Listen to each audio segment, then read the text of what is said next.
Story: The Little Boy and the Broken Pencil. Once upon a time, there was a little boy named Timmy. He loved going to school and learning new things.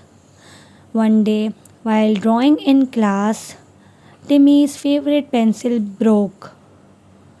Timmy became frustrated and sad. He threw the broken pencil away and refused to draw any more. His teacher, Mrs. Johnson, noticed Timmy's distress. "What's wrong, Timmy?" Mrs. Johnson asked. "My pencil broke," Timmy replied, tears in his eyes. "Now I can't draw." Mrs. Johnson smiled and said, "Sometimes things break, but that doesn't mean we can't find a way to make them working again. Let's see." Mrs. Johnson took the remaining pencil and sharpened the remaining part. "Look, Timmy, now you have a smaller pencil, perfect for details." Timmy's eyes widened.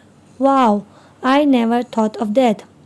With his new mini pencil, Timmy created an even more beautiful drawing. Moral of the story: Number 1. Don't give up easily. Sometimes all it takes is a little creativity to fix a problem. Number 2. Imperfections can lead to new possibilities. Things don't have to be perfect to be useful. Number 3. Resourcefulness is key. Think outside the box to find solutions. Thanks for watching. Like, comment, share, and subscribe.